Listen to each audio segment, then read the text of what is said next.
Hello students, how are you? Welcome to my channel Physics Made Easy। आज का हमारा topic है बेटा इम्पल्स। इस तक पहुंचने के लिए पहले हम थोड़ी थोड़ी चीज़ें डिस्कस करते हैं। सबसे पहले हमने लॉज ऑफ मोशन के अपने पिछले लेक्चर्स में स्टडी किया था कि फोर्सेस को कैटेगराइज किया था। जैसे forces on the basis of contact. कई फोर्सेस ऐसी होती हैं जिसमें अगर फोर्स को एक्ट करना है तो कॉन्टैक्ट की ज़रूरत नहीं है। For example gravitational force.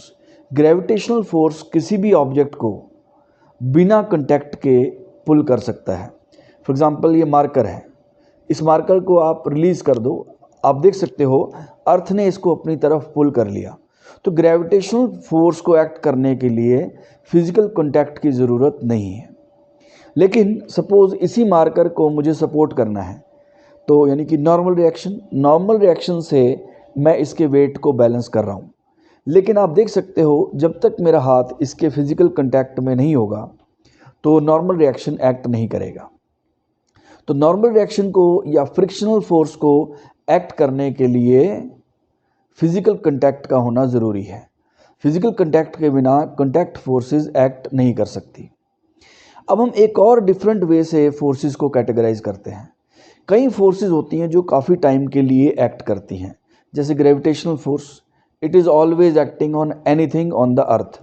अर्थ के ऊपर जितने भी ऑब्जेक्ट हैं उसके ऊपर ग्रेविटेशनल फोर्स लगातार एक्ट कर रही है। आप एक मान लो किसी बॉक्स को पुश कर रहे हो, तो बॉक्स को जब आप पुश कर रहे हो तो आप लगातार उसको ऐसे पुश करते जा रहे हो, तो ये फोर्स भी काफ़ी टाइम के लिए एक्ट कर रही है। लेकिन कई फोर्सेस होती हैं जो बहुत फ्रैक्शन ऑफ ए सेकंड के लिए एक्ट करती हैं। एग्जांपल देखते हैं। फॉर एग्जांपल आपने बैट से बॉल को हिट किया, तो जब बैट बॉल को हिट करता है, बैट और बॉल का कांटेक्ट बहुत कम टाइम के लिए होता है। आपने एक बॉल को ड्रॉप किया, बॉल नीचे गई, ग्राउंड के साथ हिट की और थोड़ा बाउंस की, तो बॉल ग्राउंड के साथ हिट करती है, ग्राउंड उसको फोर्स लगाता है ऊपर की तरफ और बॉल ऊपर आती है। इसमें भी ग्राउंड और बॉल का कांटेक्ट बहुत कम टाइम के लिए हुआ। दो ऑब्जेक्ट्स कोलाइड करते हैं।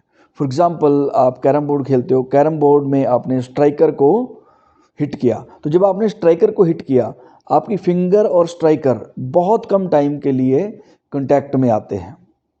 तो ऐसी फोर्स जो बहुत कम टाइम के लिए एक्ट करती है उसको हम बोलते हैं इम्पल्सिव फोर्स। आप और भी सोच सकते हो बेटा, this is a very good exercise. अगर आप जैसे मेरा लेक्चर देख रहे हो, अगर जैसे मैं कुछ बोलता हूँ आप सोचो, तो आपको यहाँ पे लेक्चर को पॉज करके सोचना चाहिए। ऐसी और कौन सी फोर्स आप बता सकते हो जो बहुत कम टाइम के लिए एक्ट करती है? थोड़ा आप सोच सकते हो। एक एग्जांपल मैं आपको और दे देता हूँ। जैसे अगर आपने बिलियर्ड देखा हो, बिलियर्ड एक गेम होता है बेटा, अगर आई होप सबने देखा हो। अगर जिसने नहीं देखा शायद टीवी पे देखा होगा।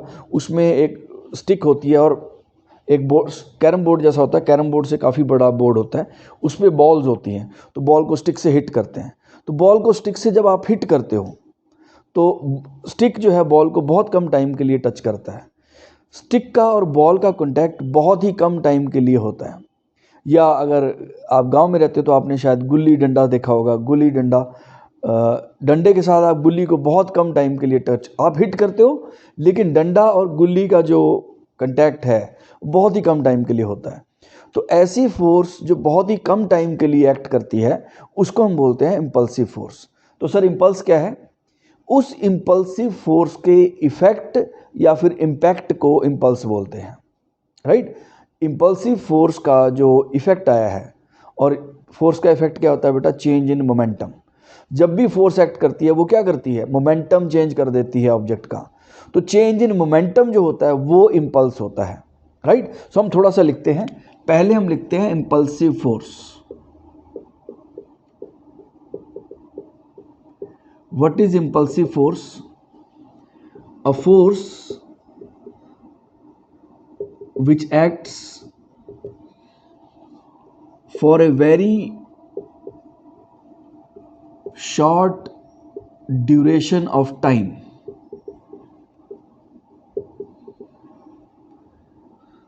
इम्पल्सिव फोर्स क्या होती है? एक ऐसी फोर्स जो बहुत ही कम टाइम के लिए एक्ट करती है। एग्जाम्पल आप लिख सकते हो।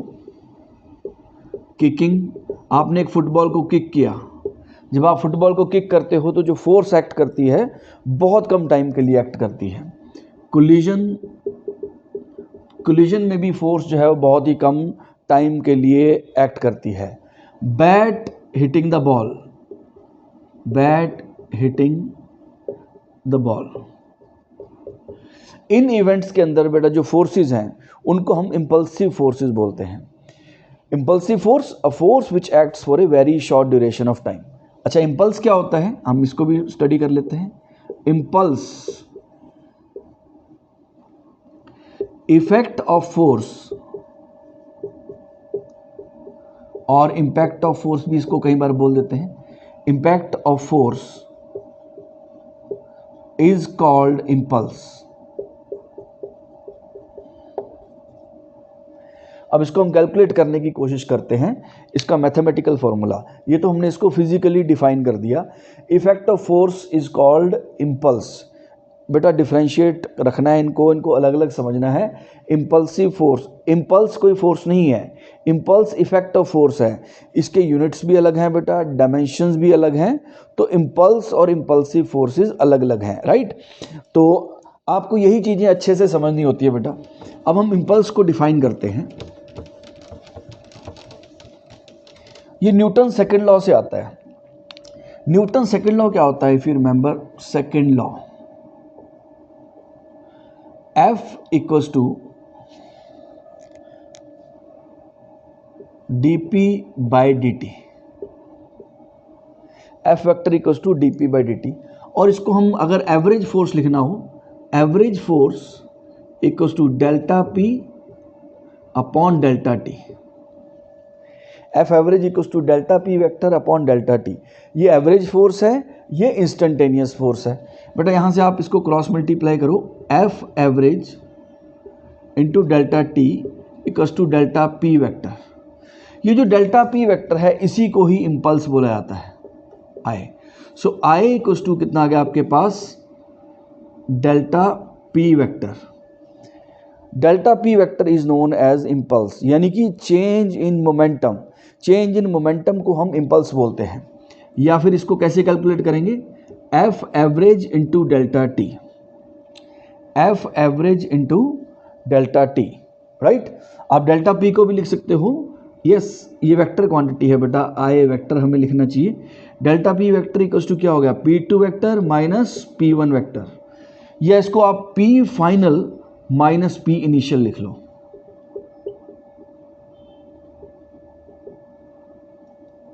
F average into delta t। Delta t क्या है, जितने टाइम के लिए ये फोर्स एक्ट करती है ऑब्जेक्ट के लिए, ऑब्जेक्ट के ऊपर। Delta t is the time for which the force acts on the object. Final momentum, बेटा जब भी फोर्स एक्ट करेगी तो मोमेंटम चेंज होगा। कितनी देर के लिए फोर्स एक्ट की है, delta t time. P final क्या है, जब फोर्स लगनी बंद हो गई उस वक्त का मोमेंटम। P इनिशियल क्या है, फोर्स जब लगनी शुरू हुई थी उस वक्त का मोमेंटम। एंड यस बेटा, impulse vector of course vector quantity है, हम इसको ऐसे लिख लेते हैं, impulse is a vector quantity. Its direction is, इसकी डायरेक्शन होगी बेटा अगर वेक्टर है तो, direction is along force vector. जिस तरफ फोर्स लगी होगी उसी तरफ इंपल्स वेक्टर होगा। मतलब फोर्स अगर नॉर्थ की तरफ है तो इंपल्स भी नॉर्थ डायरेक्शन में होगा। Impulse is a vector quantity, its direction is along force vector. And SI unit इसका क्या हो जाएगा, न्यूटन सेकेंड। देखो बेटा यहाँ से यूनिट आ गया, एफ एवरेज यानी कि फोर्स एवरेज होगी, ये न्यूटन में होगी, और डेल्टा टी यानी कि time, force Newton into time यानी न्यूटन इंटू सेकेंड। और दूसरा आप इसका यूनिट यहाँ से बना सकते हो, P final minus p initial. बेटा ये मोमेंटम का डिफरेंस है, तो यूनिट क्या होंगे जो मोमेंटम के होंगे, मोमेंटम के यूनिट आप केजी मीटर पर सेकेंड। तो ये दो यूनिट बन जाएंगे इम्पल्स के।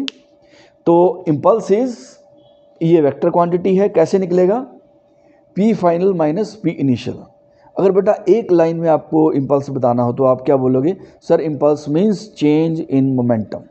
यस, इसको डिफरेंट तरीके से कैलकुलेट किया जा सकता है। अभी हम इसके डिफरेंट फॉर्मूला राइट करते हैं। लेट अस सी।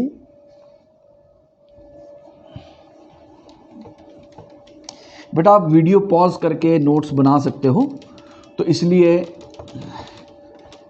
मैं इसको इरेज कर रहा हूं। तो बेटा इम्पल्स के क्या क्या फॉर्मूले बन जाएंगे? इम्पल्स इक्वल्स टू, एक तो हो गया P2 vector minus P1 vector. दूसरा फॉर्मूला इसका क्या बन गया बेटा? F average into delta T. इसका तीसरा फॉर्मूला और बन जाता है बेटा, वो है integration of F D T. Integration of F D T यानी कि फोर्स की टाइम के साथ इंटीग्रेशन। ये कब होगा? वेरिएबल फोर्स के केस में। अगर फोर्स जो है वो वेरिएबल है, मतलब फोर्स टाइम पे डिपेंड कर रही है, हम इसका न्यूमेरिकल करेंगे, उससे आपको और क्लियर हो जाएगा। अगर वेरिएबल फोर्स होगी तो आपको ये करना है इंटीग्रेशन ऑफ फोर्स। एक और चीज़ है बेटा, अब ध्यान से समझना, अगर आपको काइनेमेटिक्स में ग्राफ आपने अच्छे से समझे हैं तो आपको याद हो मैंने वहाँ पे बोला था, फॉर एग्जांपल अगर वेलोसिटी टाइम ग्राफ है, राइट, वेलोसिटी टाइम ग्राफ है सपोज, तो इसका एरिया क्या देता है? Area under the graph. मैंने आपको बताया था, या तो आप इसको मेमोराइज करो या फिर आप इसकी ट्रिक याद रखो। ये वेलोसिटी है और ये टाइम है, तो इसका एरिया अंडर द ग्राफ क्या बनेगा? आप इनको मल्टीप्लाई करके देख लो। वेलोसिटी इनटू टाइम क्या होता है? Displacement. So area under velocity time graph जो हो जाएगा वो क्या हो जाएगा? डिस्प्लेसमेंट हो जाएगा, राइट। वैसे आपको याद होना चाहिए, बट जस्ट इन केस, क्योंकि बहुत सारे ग्राफ आने वाले हैं बेटा, तो आपको ये ट्रिक याद रखनी है। अगर आपको स्लोप देखना है, अगर ग्राफ का स्लोप क्या बताता है ये बताना है, तो dv बाई डी टी, यानी कि d of this upon d of this, dv by d t वो है एक्सेलरेशन। सो वेलोसिटी टाइम का स्लोप जो है, वेलोसिटी टाइम ग्राफ का स्लोप जो है वो एक्सेलरेशन देगा, एंड वेलोसिटी टाइम का एरिया अंडर द ग्राफ वो आपको क्या देगा? Acceleration, no displacement, right. Okay, let us see. इसका स्लोप देगा बेटा एक्सेलरेशन, और एरिया अंडर द ग्राफ आपको क्या देगा? डिस्प्लेसमेंट। अब अगर हम फोर्स टाइम ग्राफ ड्रॉ करते हैं, मान लो ये है, तो फोर्स टाइम ग्राफ का एरिया अंडर द ग्राफ क्या दे देगा? Force into time.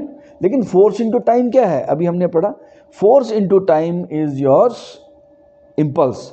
तो ये चौथा मेथड हो गया, देखो 1 2 3, और this is the fourth method. छोटी सी चीज़ है लेकिन इतने सारे इसमें फॉर्मूले बन जाते हैं, and that is why it is very important. तो area under force time graph आपको क्या देता है? इम्पल्स देता है, ये आपको याद रखना है। तो इम्पल्स निकालने के 4 मेथड हो गए। एक तो P2 माइनस P1, यानी कि फाइनल मोमेंटम में से इनिशियल मोमेंटम माइनस कर दो, तो उसका जो डिफरेंस आएगा वो आपका इम्पल्स के इक्वल होगा।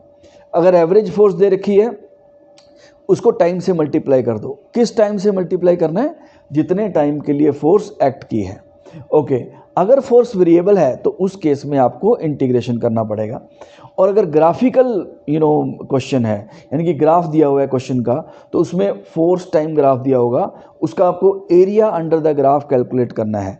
तो जो एरिया अंडर द ग्राफ होगा वो आपका इम्पल्स हो जाएगा, right. So let us try to solve the numericals. इसको अप्लाई करके देखते हैं बेटा, क्वेश्चन के अंदर इसको अप्लाई करते हैं, उससे आपको क्लियर हो जाएगा। हम सारे टाइप का एक एक क्वेश्चंस कर लेंगे, so that you can practice. Let us see first question. A football of mass 0.1 kg, a football of mass 0.1 kg is kicked and it gains a speed of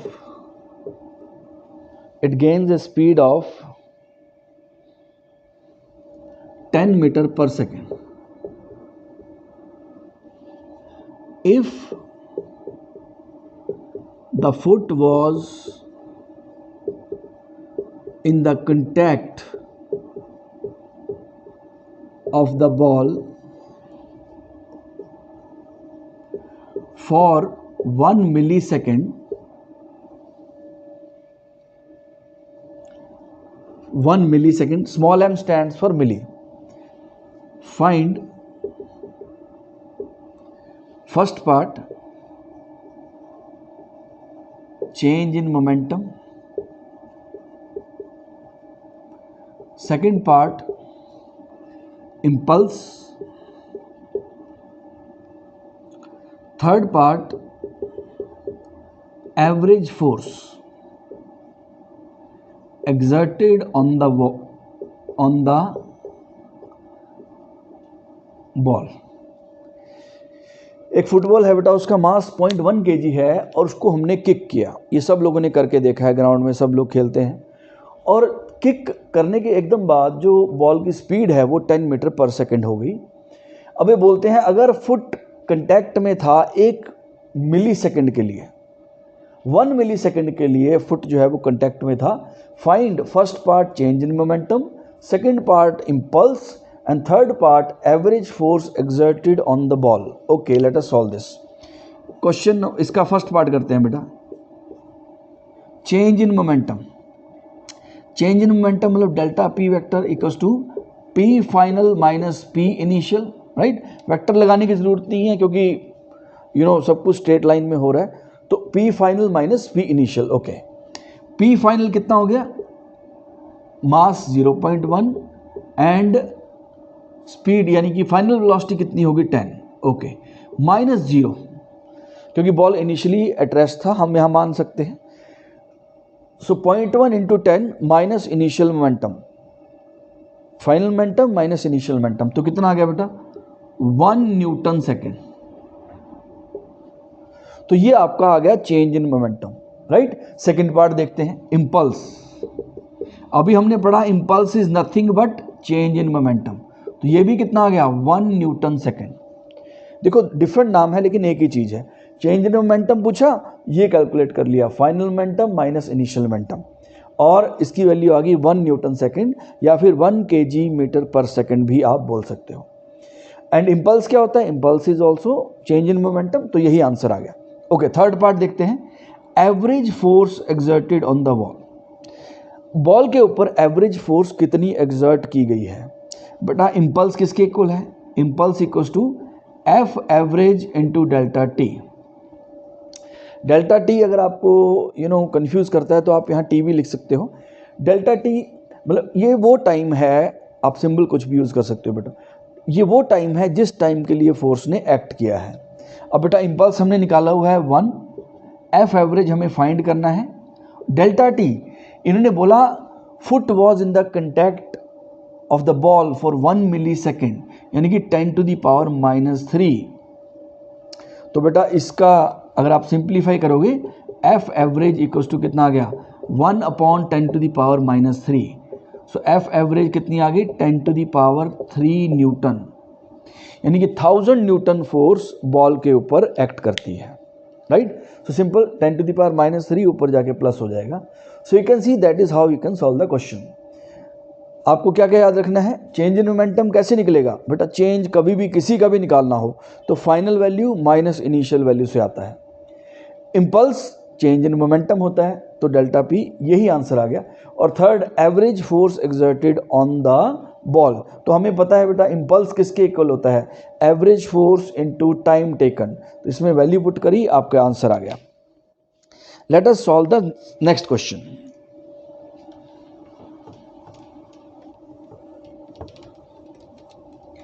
आप बेटा जब क्वेश्चन करते हैं तो आप क्वेश्चन देख के पॉज भी कर सकते हो और खुद ट्राई कर सकते हो, उसके बाद आप मेरा सॉल्यूशन चेक कर सकते हो. Right,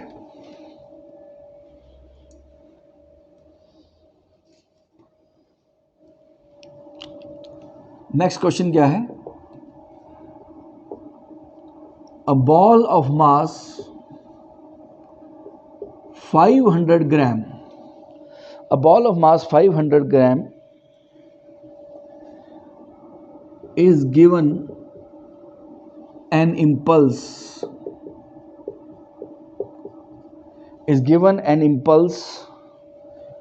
of 200 Newton second. 200 Newton second. Find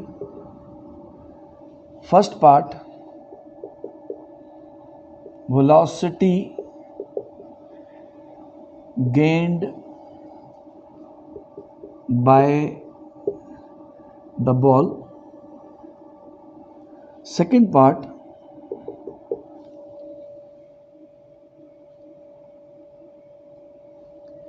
average force applied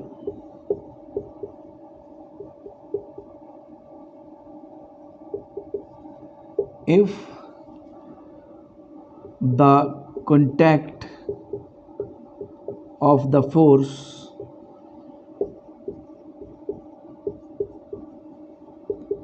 remains for 1 millisecond और से 10 मिलीसेकेंड। ओके, ये क्वेश्चन है बेटा, एक बॉल है, उसका मास 500 ग्राम है, उसको इंपल्स दिया 200 Newton second. Okay, find the velocity gained by the ball. यहाँ पे आप ये भी लिख सकते हो एट रेस्ट। बॉल जो है इनिशियली वो रेस्ट पे है, अदरवाइज somebody might think कि पहले भी कोई वेलोसिटी होगी, हो सकती है बेटा, क्वेश्चन में दिया होगा, तो हम रेस्ट पे मानते हैं। A ball of mass 500 gram at rest is given an impulse of 200 Newton second. Find the velocity gained by the ball. And second part, average force applied if the contact of the force remains for 10 millisecond. Okay, let us try to solve this. अच्छा, अब impulse दे रखा है बेटा। Impulse क्या होता है? Final momentum minus initial momentum. Okay, तो impulse दिया हुआ है, कितना दिया है? 200 न्यूटन सेकेंड, SI यूनिट है, कोई प्रॉब्लम नहीं। P फाइनल, फाइनल वेलोसिटी कितनी हो गई हमें नहीं पता है। मास कितना है? 500 ग्राम, 500 अपॉन 1000 kg में कन्वर्ट करना पड़ेगा बेटा, माइनस ये m, ये final momentum minus initial momentum, वो कितना है? 0 है, क्योंकि इनिशियली बॉल रेस्ट पे था। तो अगर हम इसको सिंप्लीफाई करें, वेलोसिटी की वैल्यू आ गई 400 मीटर पर सेकेंड। इतनी वेलोसिटी जो है बॉल गेन कर लेगी जब इसको हिट करेंगे। ये बैट से भी हिट की हो सकती है या किक से भी हिट की हो सकता है, कुछ भी हो सकता है। Okay, let us see the second part. आपको इसमें याद क्या रखना था, ट्रिक क्या था बेटा, कि इंपल्स जो है वो चेंज इन मोमेंटम होता है। Okay, average force applied. Okay बेटा, impulse is also another formula, एक और फार्मूला है इंपल्स का। क्या फार्मूला है? F average into delta t. Impulse इन्होंने दे रखा है 200, एफ एवरेज हमसे पूछा है, और टाइम कितना दे रखा है, कितने टाइम के लिए? 10 मिलीसेकेंड, यानी 10 इंटू 10 टू द पावर -3। तो एफ एवरेज कितना आ गया है?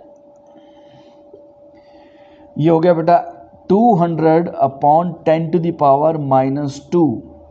इसको सिंप्लीफाई करेंगे, 10 टू द पावर -2 बन जाएगा, उधर गया तो यानी कि एफ एवरेज आपके पास आ जाएगा 200 इंटू 10 स्क्वायर, इतने न्यूटन फोर्स लग जाएगी। So this is the average force which was applied on the ball, right. Okay, so let us try to solve the next question.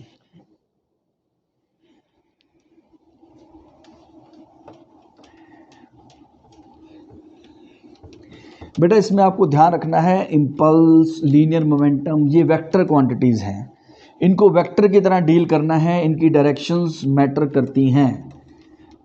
So you have to remember these कि direction इनका ज़रूर consider करना है। अभी हम इस question से आपको समझाने की कोशिश करते हैं। लेट अस सी, क्वेश्चन क्या बोलता है। ये एक वॉल है, ये एक बॉल है, इसकी तरफ गई, ball is moving towards the wall, ball wall की तरफ गई मान लो 10 मीटर पर सेकंड के साथ। बॉल का मास हम ले लेते हैं 0.5 kg। बॉल जो है वॉल की तरफ गई 10 मीटर पर सेकंड के साथ, और बॉल को हिट करके, बॉल वॉल को हिट करके वापस सेम स्पीड से आती है,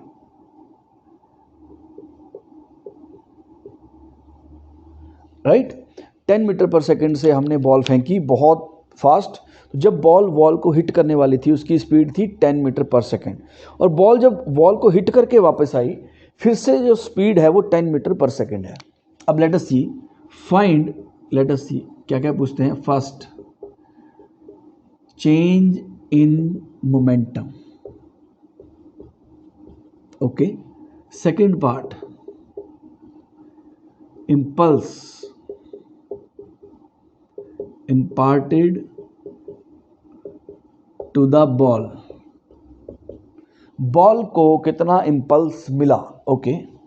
third part, if the ball was in contact for 0.01 second, find the average force. Average force exerted by the ball. ये 3 क्वेश्चन है बेटा, ध्यान से समझना. एक बॉल है 0.5 kg की. ये बॉल 10 मीटर पर सेकंड से आपने फेंकी, वो वॉल को हिट करके वापस आई. बेटा सब लोग हम करते हैं, हमने एज ए चाइल्ड किया है. बस साइंस वालों ने इनको क्या किया, इसको फॉर्मलाइज कर दिया, इसके फॉर्मूले निकाल दिए, हमने इनके मैथमेटिक्स कैलकुलेट कर दिया, इसको फॉर्मूला की शेप दे दी है. ठीक है. तो बॉल गई, वापस आई 10 मीटर पर सेकंड से. First, change in momentum. अब कोई बच्चा इसमें कहेगा सर पहले जितना mv है उतना ही mv बाद में भी है. बॉल का मास नहीं चेंज हुआ, बॉल की वेलोसिटी नहीं चेंज हुई, तो मोमेंटम का चेंज 0. लेकिन बेटा अगर आप अभी भी ऐसा सोचते हो तो आपको थोड़ा अपने ऊपर काम करना पड़ेगा. आपको ये सोचना चाहिए, वेक्टर्स के ऊपर इतना टाइम इसलिए लगाया जाता है कि आपको समझ आ जाए वेक्टर क्वांटिटीज़ को अलग डील किया जाता है, और क्योंकि उनका ट्रीटमेंट अलग से करना पड़ता है, क्योंकि उनका बिहेवियर अलग है. बेटा इसमें अगर चेंज इन स्पीड पूछा जाता मुझसे तो मैं आंसर करता 0, क्योंकि 10 मीटर इस सेकंड तरफ है और फिर 10 मीटर इस तरफ होगी, लेकिन स्पीड में डायरेक्शन मैटर नहीं करता, लेकिन वेलोसिटी में डायरेक्शन मैटर करता है, लीनियर मोमेंटम में डायरेक्शन मैटर करता है, क्योंकि ये वेक्टर क्वांटिटीज़ हैं. तो लेट अस सी. अब इसको फर्स्ट पार्ट कैसे करेंगे.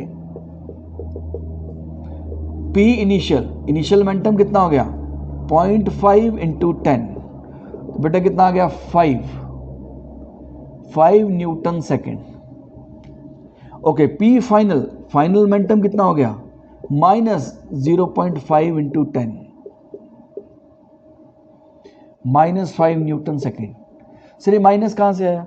बेटा अगर आप इस डायरेक्शन को पॉजिटिव ले रहे हो तो ये डायरेक्शन ऑटोमेटिकली नेगेटिव बन जाएगी वेक्टर्स के केस में. अगर मेरे को चेंज इन स्पीड पूछते बेटा तो आंसर 0 आता है, 10 - 10, क्योंकि स्पीड में डायरेक्शन को इंक्लूड नहीं किया जाता. लेकिन वेलोसिटीज, लीनियर मोमेंटम, फोर्स, इन सब में आपको डायरेक्शन को ध्यान से लेना होता है, डायरेक्शन मैटर करती है. बाकी हम और क्वेश्चंस करेंगे, उससे आपको और क्लियर हो जाएगा. अब इन्होंने क्या पूछा है, impulse imparted to the ball. Impulse क्या हो गया बेटा, P final minus P initial. Okay. Final -5 equals to -10 newton second. तो ये इम्पल्स मिला है बॉल को, यानी कि चेंज इन मोमेंटम बेसिकली. अच्छा, पहला पार्ट हम कर रहे हैं अभी, चेंज इन मोमेंटम आ गया हमारे पास, इसको मैं डेल्टा P लिख देता हूं. सेकेंड पार्ट में यही आपका इम्पल्स बन जाएगा, क्योंकि डेल्टा P ही इम्पल्स होता है. अच्छा सर इस नेगेटिव का मतलब क्या है. नेगेटिव का मतलब है इम्पल्स की डायरेक्शन. बेटा इम्पल्स की डायरेक्शन लेफ्ट है, क्योंकि इम्पल्स नेगेटिव आया है, आपने राइट डायरेक्शन को पॉजिटिव लिया हुआ है, और इम्पल्स की डायरेक्शन लेफ्ट की तरफ है, यानी कि इम्पल्स जो है इस बॉल को जो मिला है वो लेफ्ट की तरफ है. और बेटा बड़ा सिंपल है. अच्छा, इस बॉल ने बॉल के ऊपर फोर्स किधर लगाई होगी, लेफ्ट लगाई होगी ना. बॉल जा रही है राइट, तो आपने इसको लेफ़्ट भेजना है, तो आपको लेफ़्ट की तरफ फोर्स लगानी पड़ेगी. और मैंने आपको बताया था इम्पल्स की डायरेक्शन कौन सी होती है, जो फोर्स की डायरेक्शन होती है. तो वॉल ने बॉल के ऊपर लेफ़्ट डायरेक्शन में फोर्स लगाया है. ओके, सेकेंड पार्ट ये आ गया. थर्ड पार्ट पे चलते हैं. What is third part. Third part is if the ball was in contact for this much time. बेटा ये भी आपको एक रिक्वेस्ट करूँगा सब लोगों को, प्लीज़ ये आप देखना, deformation of ball on hitting the wall. आप YouTube पे जाके चेक कर सकते हो आराम से. आप देखोगे बॉल जब जाती है, बेटा हम बहुत कैजुअली चीज़ों को देखते हैं. बॉल जब जाती है वॉल के हिट करके वापस आती है, हम एक तो जाती हुई बॉल देखते हैं और एक आती हुई बॉल देखते हैं. लेकिन जब बॉल वॉल को हिट कर रही है बेटा, उस वक्त बहुत कुछ हो रहा है. बहुत ज़्यादा कुछ हो रहा है, बॉल वॉल को हिट करेगी बेटा, बॉल पहले रुकेगी। जब बॉल वॉल को हिट करती है बॉल पहले डिफॉर्म हो जाती है, वो ऐसे पिचक जाती है। इट ऑलमोस्ट बिकम्स ए चपाती। आप देख सकते हो बेटा, चपाती ऐसी बन जाएगी बॉल, बिल्कुल फ्लैट। उसके बाद बॉल फिर से वापस फूल के फिर वापस आएगी। तो बॉल गई, रुकी, फिर वापस आई। तो वो खैर नेकेड आई से तो देखना पॉसिबल नहीं है, सुपर स्लो मोशन से आपको वो दिखाई देगा। तो बॉल कंटैक्ट के लिए कितने टाइम के लिए कंटैक्ट में है? 0.01 सेकेंड। हमें तो 1 सेकेंड भी बहुत कम लगता है बेटा, ये 1 सेकेंड का 10वां हिस्सा है। अच्छा, अब ये फोर्स पूछ रहे हैं, इम्पल्स किसके इक्वल होता है? F average into delta T. अच्छा, इम्पल्स कितना हो गया? -10 equals to F average into 0.01। तो यानी कि एफ एवरेज कितना आ गया यहाँ से? -1000 न्यूटन। नेगेटिव का मतलब लेफ्ट की तरफ फोर्स लगेगी। तो इतनी फोर्स जो है वो वॉल ने लगाई है। बेटा इतना ध्यान रखना है, वेक्टर्स क्वांटिटीज़ के अंदर जैसे वेलोसिटी और लीनियर मोमेंटम, आपको डायरेक्शन अपने आप लेनी है। So that is how you can solve this. इसको और थोड़ा सा ट्रिकी करते हैं, सेम क्वेश्चन थोड़ा सा ट्रिकी कर देते हैं।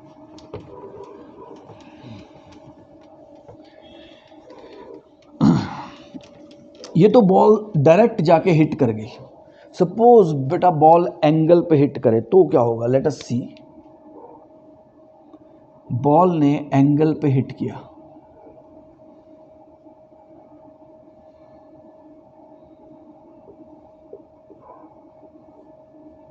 फिर से वही, हमने बॉल का मास लिया 0.5 kg और मान लो 10 मीटर पर सेकंड से ये जा रही है, और सेम 10 मीटर पर सेकंड से ये वापस आ गई। बेटा यहाँ माइनस करने से काम नहीं चलेगा, क्योंकि डायरेक्शन चेंज हो चुकी है, मतलब एंगल आ गया है। पहले तो बॉल ऐसे गई और ऐसे वापस आ गई। अगर सब कुछ एक स्ट्रेट लाइन के अलॉन्ग होता है तो प्लस माइनस से काम चल जाता है, लेकिन बेटा जब ऐसे एंगल्स आ जाते हैं तो आपको वेक्टर यूज़ करने पड़ेंगे, आई कैप जे कैप। अगर आपको उसमें थोड़ा प्रॉब्लम है तो रेजोल्यूशन ऑफ वेक्टर्स का आप लेक्चर ज़रूर देखो, आई कैप जे कैप, क्योंकि बेटा ये आगे भी यूज़ होना है। और आपको इससे अगर ये समझ आ जाए, और बहुत अच्छे से समझ आता है अगर आप एफर्ट करोगे, बहुत सारी चीज़ें बेटा इजीली समझ नहीं आती, you have to consciously understand them, थोड़ा एफर्ट करना पड़ेगा। तो एक्सक्यूज मी, उससे डरना नहीं है। Okay, let us see. अच्छा, ये 10 मीटर पर सेकंड से आ रहा है बॉल ऐसे। अब इसके दो कंपोनेंट बना देते हैं हम, ये 37 डिग्री आ गया। अब बेटा देखना, इनिशियल मोमेंटम P इनिशियल, जिस साइड थीटा होता है उस साइड कॉस थीटा कंपोनेंट होता है। प्रोजेक्टाइल में भी हम करते हैं, ये u वेलोसिटी के साथ फेंका, ये थीटा है तो u कॉस थीटा। तो ये आपका मोमेंटम वेक्टर है, mv है, तो ये कितना आ जाएगा? m.5 into V 10 mv cos 37 i cap.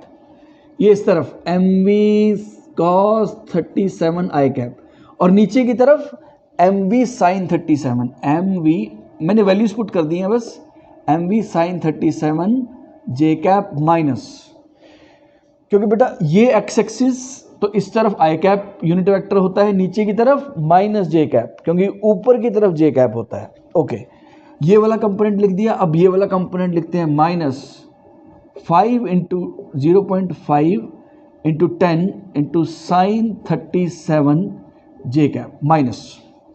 अच्छा, अब इसका मोमेंटम ऐसे हो गया। अब इसके दो कंपोनेंट बनाते हैं बेटा,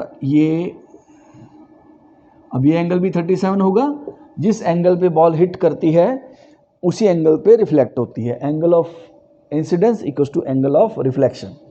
तो P फाइनल कितना हो जाएगा? Let us see. P final हो जाएगा 0.5 into 10 into cos 37 I cap minus. अब बेटा ये वाला वेक्टर इस तरफ है, इसका ये वेक्टर है तो इसका एक कंपोनेंट इस तरफ हो गया, तो माइनस आई कैप।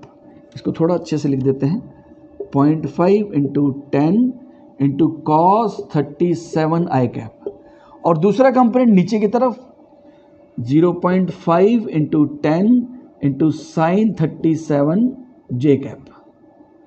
ओके, अब change in momentum P final minus p initial. बेटा पिछले क्वेश्चन में ऐसा करने की ज़रूरत नहीं थी क्योंकि अलोंग अ स्ट्रेट लाइन काम हो रहा था, तो उसमें एक प्लस और एक माइनस से काम चल गया, लेकिन ये एंगल हैं तो यहाँ पे कंपोनेंट लेने पड़ेंगे, दिस माइनस दिस। तो आप देख सकते हो ये वाले कंपोनेंट तो कैंसिल हो जाएंगे, तो आपके पास क्या आ गया 2 into 0.5 into 10 into cos 37 I cap. अब इसकी वैल्यूज पुट कर देते हैं, लेट अस सी। ये हो गया -10 cos 37 इज 4/5। ये आपको मैंने काफ़ी बार याद कराया है, आपको याद होना चाहिए। तो cos 37 इज 4/5, sin 37 इज 3/5, 5 2 यानी कि -8 आई कैप। ये आपका डेल्टा पी वेक्टर आ गया। ये बेटा चेंज इन मोमेंटम आ गया बॉल का, -8 आई कैप डायरेक्शन के साथ है, यानी कि चेंज इन मोमेंटम वेक्टर किस तरफ है, लेफ्ट की तरफ, माइनस आई कैप आया है, और मैग्नीट्यूड कितना है 8 न्यूटन सेकेंड। सो अगर इसका मैग्नीट्यूड लिखोगे आप बेटा तो क्या आ गया 8 न्यूटन सेकेंड। ओके, ये हो गया आपका फर्स्ट पार्ट। सेकंड पार्ट देखो बेटा, ये कुछ क्वेश्चन ऐसे होते हैं जिनको आपको मल्टीपल टाइम्स करना होता है, ये वन ऑफ दोज क्वेश्चंस, तो you must watch it again, you know, pause करो, फिर से दोबारा करो, देखो कहाँ गलती हो रही है। ये 3-4 बार करने वाला क्वेश्चन है ज़रूर, right. Second part impulse, impulse imparted तो बेटा सेम हो गया, डेल्टा पी वेक्टर, तो सेम रिजल्ट आ जाएगा -8 आई कैप। ओके, थर्ड पार्ट, अगर बॉल कांटेक्ट में 0.01 सेकंड के लिए रहा तो एवरेज फोर्स कितनी होगी बेटा, impulse equals to F average into delta T. Impulse कितना आ गया 8, मैं मैग्नीट्यूड ले रहा हूँ सिर्फ, F average into delta T कितना है 0.01, एफ एवरेज कितना आ गया आपके पास 800 न्यूटन। तो बॉल ने इस बॉल के ऊपर 800 न्यूटन फोर्स लगाया, किस तरफ, लेफ्ट की तरफ, right. So this is how you have to solve these questions. Let us solve the next question. Next question solve करते हैं।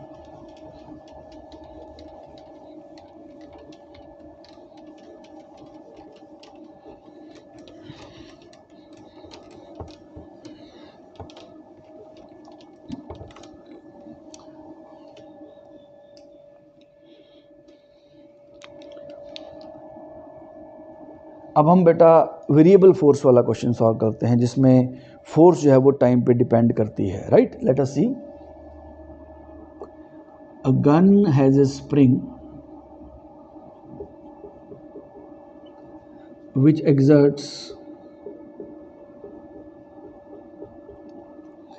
exerts a force given by 4t given by F equals to 4t Newton. आप देख सकते हो बेटा force जो है वो टाइम पे डिपेंड कर रही है, इसका मतलब t इक्वल्स टू 0 पे force 0, t equals to 1 second पे force 4 newton, t equals to 1.5 पे force 6 newton and so on. अच्छा, force is given by 4t newton. Okay, find the impulse imparted to the bullet in 2 seconds। Gun है बेटा, gun आपने fire किया, bullet मान लेते हैं, उसके अंदर से 2 सेकंड में बाहर आई, 1 2 और बुलेट बाहर निकल गई। ये बोल रहे हैं कि 2 सेकंड में बुलेट को कितना इंपल्स मिला, गन ने बुलेट को कितना इंपल्स दिया, ये क्वेश्चन पूछ रहे हैं बेटा। इफ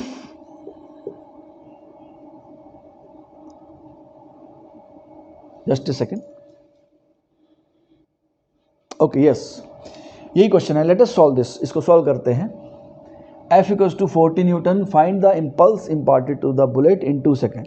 बेटा हमने इम्पल्स का फॉर्मूला पढ़ा था, impulse equals to F D T. Sir यहाँ पे F average into delta T क्यों नहीं लगा रहे, क्योंकि एफ एवरेज हमारे पास नहीं है बेटा। तो अब इसको क्या करना पड़ेगा, ओके, इंटीग्रेशन एफ कितना दे दिया 4t dt from 0 to 2 second, 0 to 2 second, right. 2 second के लिए आपकी फोर्स एक्ट की है स्टार्टिंग फ्रॉम 0, सो 0 to 2 इसकी लिमिट हो गई।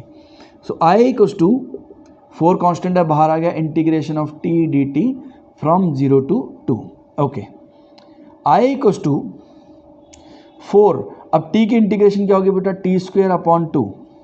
अगर किसी को इंटीग्रेशन नहीं आती है आप पिछला लेक्चर जरूर देखो, इंटीग्रेशन वाला, कैलकुलस वाला, उससे आपको ये क्लियर हो जाएगा। सो 0 to 2 बेटा पहले अपर लिमिट पुट करते, ये 2 हम बाहर निकाल लेते हैं, 2t स्क्वायर, मैं एक स्टेप और बढ़ा देता हूँ 0 to 2, राइट, 0 to 2।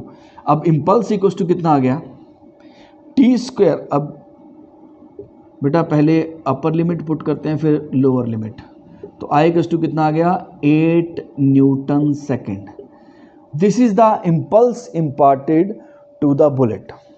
तो बेटा जब आपको फोर्स टाइम की टर्म्स में दिया जाता है, यानी कि फोर्स अगर वेरिएबल हो तो आपको क्या करना पड़ेगा, अ गन हैज इस लाइक, जैसे इस क्वेश्चन में आप देख सकते हो f इक्वल्स टू 4t, तो आपको क्या करना है, इंटीग्रेशन कर देना है। टाइम फर्स्ट 2 सेकेंड में पूछा है तो 0 to 2, सो 0 to 2, 4 आपका कांस्टेंट है बाहर आ गया, t की integration raise the power by 1 divide by the total power, इसकी पावर 1 है, 1 में एक ऐड हो गया तो 2 आ जाएगा अपॉन 2। जो पावर बन जाता है बेटा एडिशन के बाद उसी से डिवाइड करते हैं, तो ये 2 मैं बाहर निकाला, 4/2 यहाँ पे 2 बन गया, और उसके बाद मैंने वैल्यूज पुट कर दी, तो आपके पास इम्पल्स आ गया 8 न्यूटन सेकेंड। अच्छा लेट अस सी, इसी में ही हम अगर सेकंड पार्ट बना दें, एफ एवरेज निकालो, लेट अस सी क्या एफ एवरेज निकल जाएगा। ये तो बेटा इंस्टेंटेनियस फोर्स है, हर इंस्टेंट पे डिफरेंट है, 0.1 सेकेंड पे 0.4, 0.2 सेकेंड पे 0.8, 0.3 सेकेंड पे 1.2 and so on, average force. तो बेटा अगर हम इसका सेकंड पार्ट करते हैं तो impulse equals to F average into delta T. Impulse आ गया आपके पास 8, एफ एवरेज इंटू टाइम कितना लगा है 2 सेकेंड इंटू 2, तो एफ एवरेज कितना आ गया आपके पास 8/2 यानी कि 4 न्यूटन। तो गन ने बुलेट के ऊपर कितनी एवरेज फोर्स लगाई, 4 न्यूटन फोर्स लगाई, right. So this is how you can solve the questions which have variable force, right? So let us solve the next question.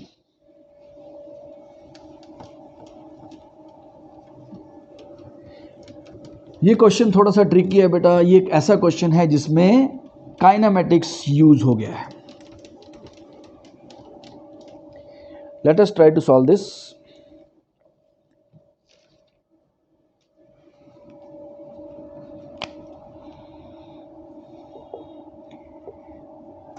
A ball is dropped from a height of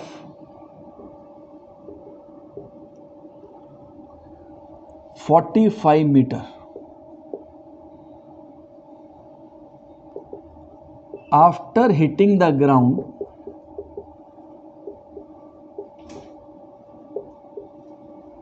it bounces. After hitting the ground, it bounces to a height of 20 metre. Ground को hit करने के बाद ball जो है वो 20 metre height gain करती है, okay.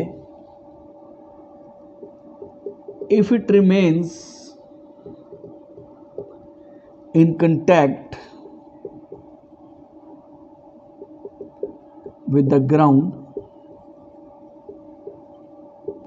for 0.01 second, find the average force। ये क्वेश्चन है बेटा, बहुत अच्छा क्वेश्चन है ये, लेकिन इसी एक क्वेश्चन में आपके बहुत सारी चीज़ें क्लियर हो जाएंगी, आपको थोड़ा ध्यान से समझना है। एक बॉल है, पहले इसको फिजिकली इमेजिन करना है बेटा। फिजिक्स में आधा काम आपका सॉल्व हो जाएगा अगर आप चीज़ों को इमेजिन कर पाओ। ये क्या बोल रहा है, एक बॉल को आपने ड्रॉप किया, ये आप घर पे भी कर के देख सकते हो। आप एक बॉल लो अपने हाथ में, आप उसको ड्रॉप करो, रिलीज़ करो, क्या आपको लगता है कि बॉल आपके हाथ में वापस आएगी? नो, राइट, क्योंकि कुछ ना कुछ लॉस ऑफ एनर्जी होता है। वैसे हम अगले चैप्टर में उसको अच्छे से पढ़ेंगे। तो बॉल आपके हाथ तक वापस नहीं आएगी। मान लो 45 मीटर पे आपका हाथ है, आपने ड्रॉप किया, बॉल 45 मीटर नीचे गई, ग्राउंड को लगी और फिर वापस जो है वो 20 मीटर ही गेन कर पाई। ओके, तो ये बोल रहे हैं कि ग्राउंड के साथ कॉन्टैक्ट 0.1 सेकेंड के लिए था। Find the average force, right, and yes mass of the ball is given to be 0.1 kg। Mass of the ball भी इन्होंने दे दिया 0.1 kg। अब इसको हम सॉल्व करके देखते हैं, राइट। थोड़ा सा मुझे इसको रेज करना पड़ेगा बिकॉज वी नीड स्पेस इसको सॉल्व करने के लिए। बट अगर मैंने आपको काफ़ी बार बताया मैं कि डायग्राम जरूर बनाया करो क्वेश्चन के अंदर। अच्छा डायग्राम मतलब आपके सामने सब कुछ हो रहा है। ये क्या बोल रहे हैं, एक बॉल को आपने 45 मीटर से ड्रॉप किया, ओके। हिट करने के बाद बॉल जो है 20 मीटर ही राइज कर पाई। अब ये बोल रहे हैं कि और जब बॉल कांटेक्ट में रही, मास जो है वो हमने 0.1 kg दिया है and time of contact 0.01 second दिया है। अभी एवरेज फोर्स पूछ रहे हैं, बट अगर हमें इम्पल्स मिल जाए तो हमें एवरेज फोर्स मिल जाएगी, क्योंकि इम्पल्स इक्वल्स टू क्या होता है, average force into time. Time हमारे पास है तो इम्पल्स निकालना है। इम्पल्स कैसे निकलेगा बेटा, चेंज इन मोमेंटम के साथ। अच्छा, चेंज इन मोमेंटम कैसे निकालेंगे, ध्यान से समझना। इसको 45 मीटर से ड्रॉप किया है। अब एक ग्राउंड पर हिट करने से जस्ट पहले कितनी वेलोसिटी होगी, ध्यान से समझना बेटा। ये हम सोचना, ये इसलिए थोड़ा सा मुश्किल है क्योंकि इसमें आपको 0.01 सेकेंड पे कॉन्सेंट्रेट करना है। बॉल ऊपर से 45 मीटर से आई, कितने टाइम में आएगी ये सब हम कर चुके हैं बेटा। बॉल लगी, स्क्वीज हुई, फिर निकली। वो जो कंटैक्ट के वक़्त हो रहा है उस पर हमें फोकस करना है, तो थोड़ा सा मुश्किल है, लेकिन let us try to understand. तो जब बॉल ऊपर से नीचे आ रही है, ए मान लो, इसको बी मान लो और ये सी मान लेते, ए बी मोशन स्टडी करते हैं। हम ये निकालते हैं बी पे वेलोसिटी कितनी होगी, राइट। यू कितना हो गया बेटा, 0। एक्सेलरेशन कितना हो गया, 10 मीटर पर सेकेंड, ओके। डाउनवर्ड पॉजिटिव ले रहा हूं मैं डायरेक्शन, तो v कितना हो गया हमें पता नहीं है। s कितना हो गया बेटा, 45 मीटर। अब ध्यान से समझना, यहाँ से 45 मीटर आ गया, ओके। तो V square minus U square equals to 2as। V square minus U square equals to 2as। तो v की वैल्यू कितनी आ गई, 2 × 10 × 45, यानी कि 30 मीटर पर सेकेंड। यानी कि जो बॉल है हिट करने से पहले, इसकी ग्राउंड को हिट करने से पहले उसकी वेलोसिटी है 30 मीटर पर सेकेंड, ओके। अब यहां पे काम खत्म हो गया इसका। अब बेटा बॉल जब ऊपर गई वो कितना राइज कर पाई है, 20 मीटर पर सेकेंड। तो हम देखते हैं कि कितनी वेलोसिटी से बॉल फेंकने पर 20 मीटर पर सेकेंड गेन होता है। Let us try to calculate कितनी वेलोसिटी देने पर 20 मीटर हाइट गेन होता है। तो हम BC कैलकुलेट करते हैं, BC। U कितना है हमें पता नहीं। एक्सेलरेशन हो गया बेटा -10, मैं अपवर्ड पॉजिटिव ले लेता हूं इसमें, ओके। V कितना हो गया, 0। हाईएस्ट पॉइंट पे वेलोसिटी 0 होगी। और S कितना हो गया बेटा, 20। V square minus U square equals to 2 × A × S। तो यहां पर आप देख सकते हो U की वैल्यू कितनी आ गई, 20 मीटर पर सेकेंड।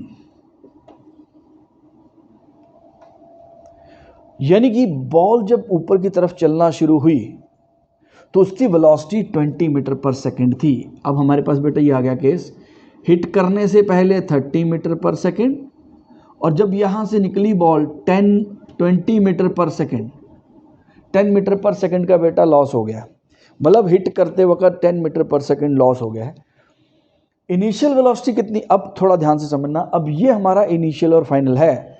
बॉल जब दब रही है, हिट करी, टच की, स्क्वीज हो रही है, initial velocity 30।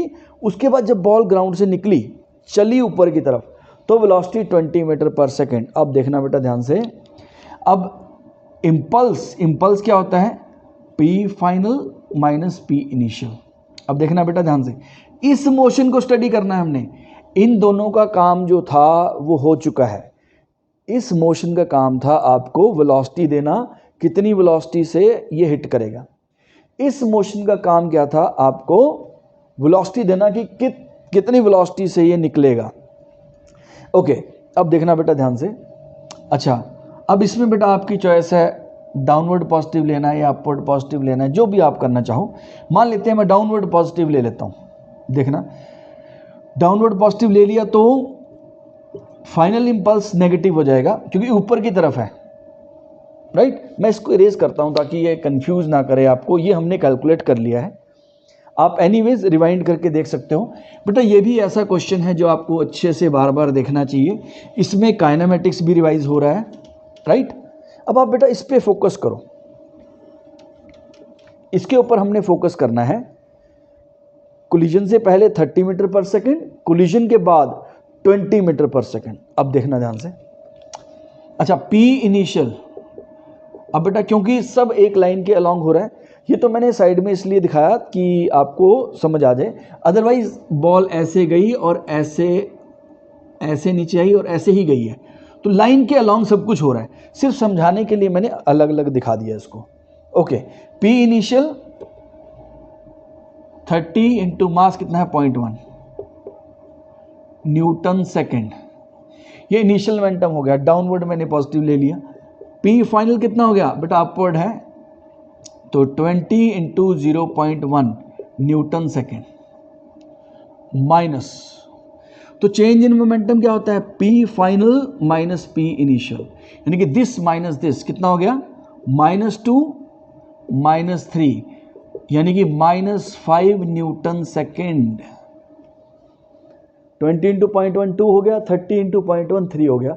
So minus final momentum minus initial momentum, right. -2 -3 यानी -5 न्यूटन सेकेंड। ओके, तो ये आपके पास चेंज इन मोमेंटम आ गया। एंड बेटा यही इंपल्स होता है। Impulse is nothing but change in momentum. Impulse equals to कितना आ गया, -5 newton second. And impulse is also force average into delta T. अब इंपल्स कितना है, मैग्नीट्यूड ले लेते हैं 5, बट अगर आप -5 लोगे तो फोर्स डायरेक्शन के साथ आएगी, यानी कि अपवर्ड डायरेक्शन में हो गया, नेगेटिव आ जाएगा ना। चलो हम मैग्नीट्यूड ले लेते हैं। एफ एवरेज हमने कैलकुलेट करना है, और डेल्टा टी कितना है 0.01, तो एफ एवरेज कितना आ गया बेटा 500 न्यूटन। 0.01 को आप 1/100 लिख लो, तो आपके पास एफ एवरेज आ गया बेटा 500 न्यूटन, यानी कि 500 न्यूटन फोर्स जो है वो ग्राउंड ने लगाई है, एवरेज फोर्स। बेटा ग्राउंड भी, ये जो देखो जो 0.01 सेकेंड है ना, इसमें भी वेरिएशन हो रही है। इसके अंदर 0.01 सेकेंड की ड्यूरेशन भी, उसके अंदर भी वेरिएशन हो रही है। तो हमें एवरेज फोर्स की वैल्यू आ गई। तो आप देख सकते हो बेटा, this is how the questions are asked in your competitive exams. लेकिन अगर आप थोड़ा अच्छे से करोगे तो आपको समझ आ जाएगा एंड आपको थोड़ा मज़ा भी आएगा। फिर भी अगर कोई चीज़ नहीं समझ आती है, प्लीज़ आप क्वेश्चन अपने पुटअप कर सकते हो नीचे कमेंट बॉक्स में, वहाँ पे ऑप्शन होता है। You are very fortunate to be living in such a high tech world, जहाँ पर आपको these sort of options are available, right. Let us solve one more question, graphical question. Graphical question solve करते हैं।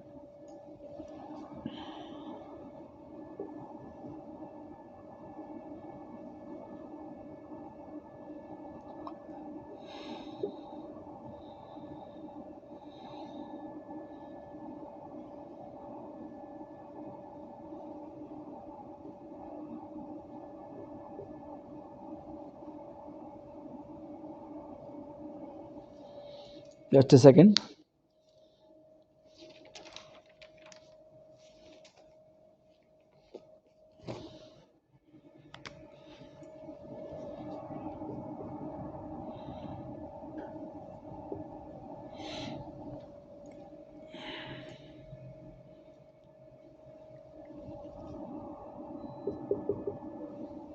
बेटा ये x-T graph आपको दिया गया है, x-T graph, position time graph आपको दे रखा है।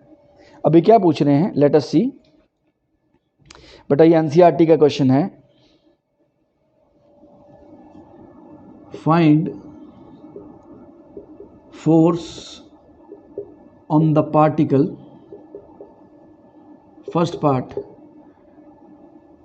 Particle at t less than 0, second part t equals to 2 second, third part t greater than 4 second. Also find impulse at t equals to 0 second and t equals to 4 second. बहुत अच्छा question है बेटा, और question क्या, बहुत सारे question हैं इकट्ठे। अब ध्यान से समझना, कोई भी मुश्किल नहीं है, देखने में कई बार दे माइट बी इंटिमिडेटिंग, डरावने लग सकते हैं, लेकिन थोड़ा ध्यान से समझना। पहले find the force on the particle at T less than 0। बेटा ये ग्राफ है टी लेस देन 0, ये टी लेस देन 0 का मतलब, अगर आप देखो टी लेस देन 0 पे पोजीशन चेंज नहीं हो रही है, यानी कि ऑब्जेक्ट ओरिजिन पे है, x0 है, तो पार्टिकल ओरिजिन पे ही रखा हुआ है, यानी कि उसकी वेलोसिटी तो चेंज नहीं हो रही। अगर मैं जैसे यहाँ पे खड़ा हूँ ऐसे, तो मेरी वेलोसिटी नहीं चेंज हो रही, I am at rest permanently. So that means t less than 0 पे फोर्स कितनी होगी बेटा, 0, because no acceleration, simple. Second part, t equals to 2 second पे, t इक्वल्स टू 2 सेकेंड यहाँ आ गया। बेटा अगर आप देखो